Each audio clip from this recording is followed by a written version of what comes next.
Hello again, everyone. Welcome back.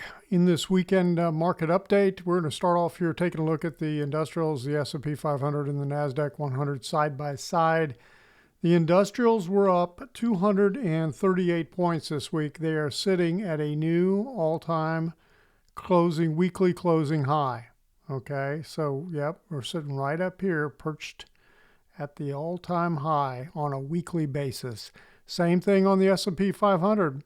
Sitting perched at a new all-time closing high on a weekly basis, up 21.31 for the week.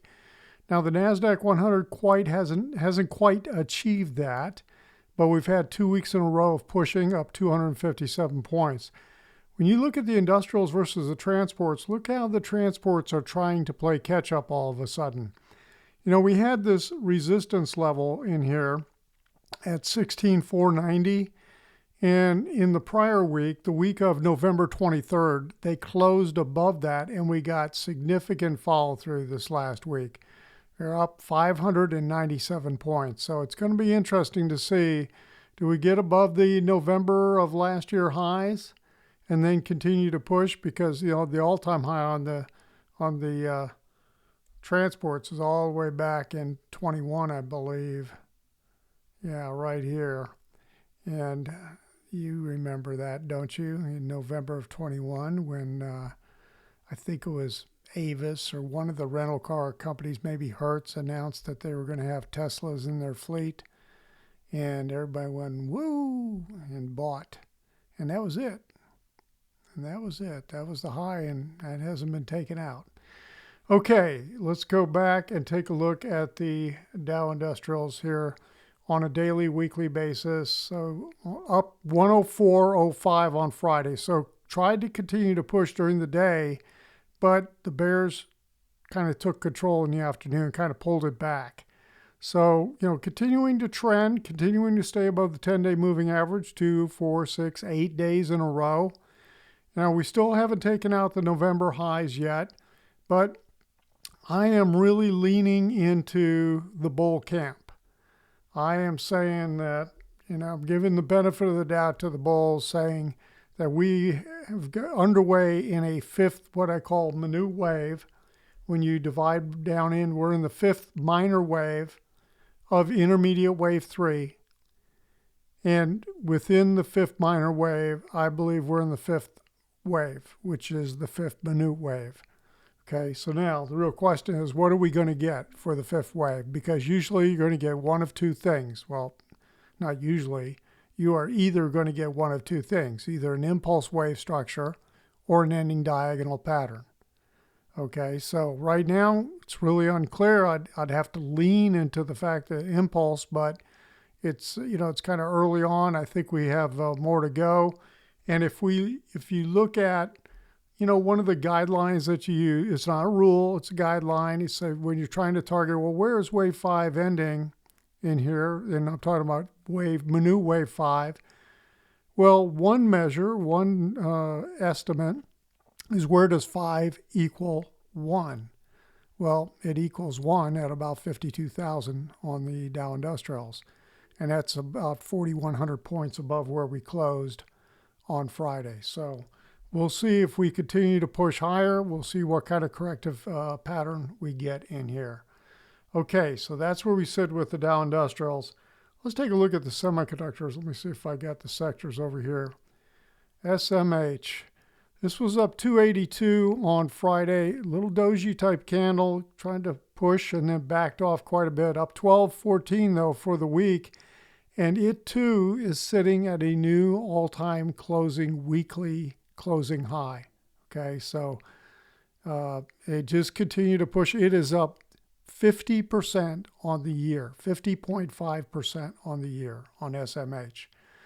So, you know, again, it's the same thing. You know, we're above the 10-day moving average, 2, 4, 6, 8 days in a row. We continue to push. We'll see if we could take out the highs up here in the October 29th being the high that was achieved. But, you know, we're not overbought on the RSI, getting up there on the Williams percent R that I've got, that I use as another indicator. But right now, it just looks like it wants to continue to trend and push. Now, the volume's dropped off quite a bit here in this last segment. That would be probably the one big question mark that you have to look at this and say, starting with this date on November 26th, that the volume has significantly dropped off on a daily basis. So, Friday's volume was 3.6 million. The 20-day average volume is right here at 8.8 million. Okay, so yeah, significantly low on the volume. So we could be in for the, a little bit of corrective action in here.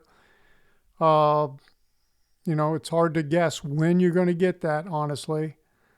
And there's a lot of different ways to look at it to say when something may be starting, but we'll just leave it at that. Okay, so that is SMH.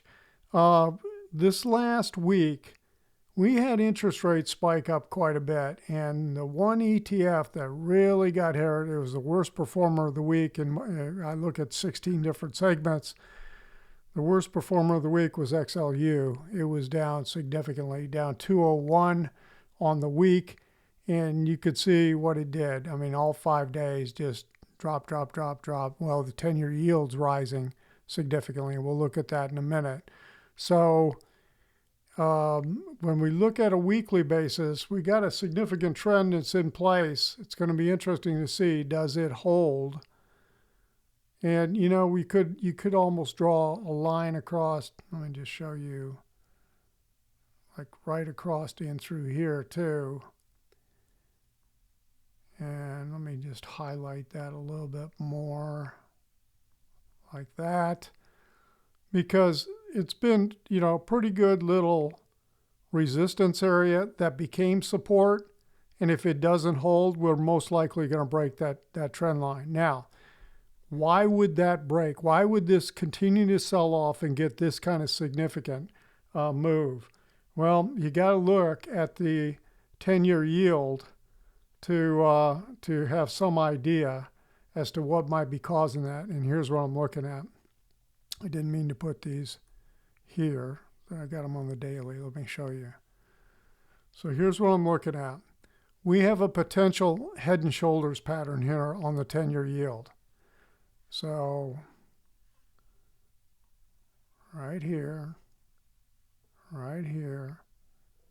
right here.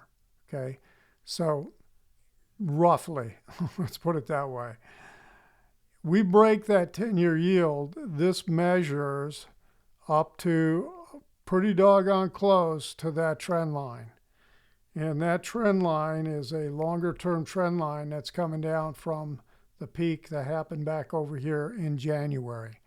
So we continue to push up in that. I think you're going to see XLU give way. Now, the really interesting thing is, what are we going to get? Because, when you look back at these Fed cuts,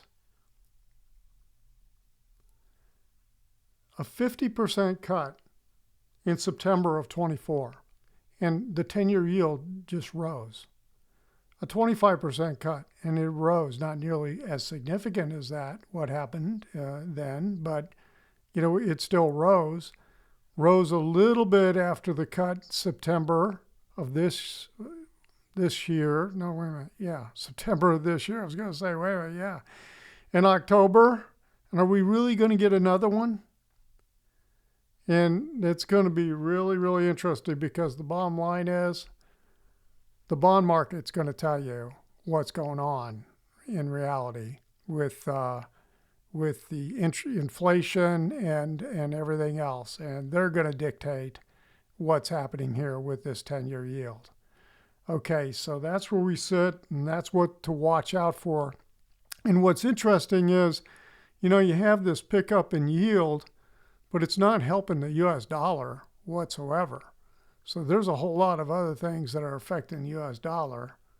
And let me just go to the weekly view, and you can see we were down again, down 47 cents, following the week before, pretty good little move. Let me just move back. Here's the week right here. Okay. And then what I'm watching is this right in here. I'm really looking for this to continue to come down. I think there's one more wave down in here, at least within this third wave. And I think I've shown this longer term picture before. Even if you go to the monthly, well, let me stick with the weekly. I've got my charts in here. This is the long term. You go back into the 70s.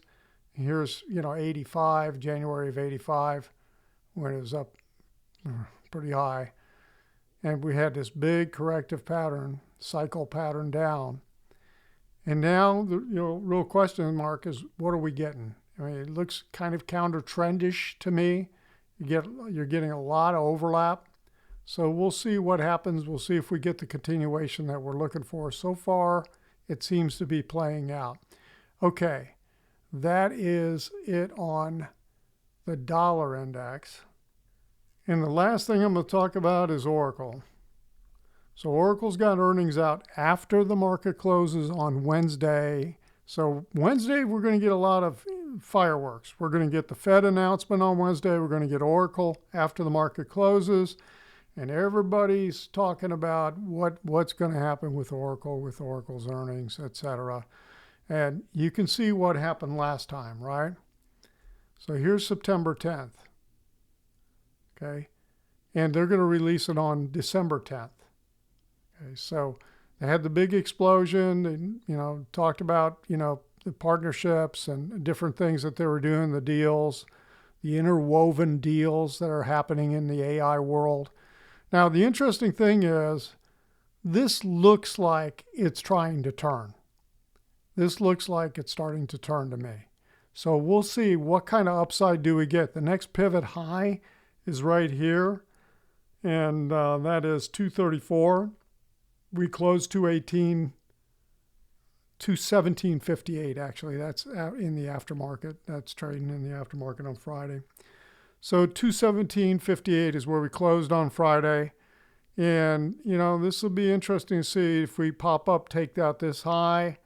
The next pivot high is right up in here at 247. And, you can just, work your way up. You can see where there's potential, gap closes and that type of thing. When you look back, so this was September, here was, like June 10th, plus or minus a day. I'm not sure exactly when they released it. Here's June 12th. Okay. And you can see they popped it. And you go back to March, they was in a downtrend when it was released in March. And then you go to December, and December 10 had a pretty big downdraft on the earnings release in December. So we'll see what we get. We had quite a bit of divergence that was showing up. It had been trending to the upside quite well. Here's September 10th.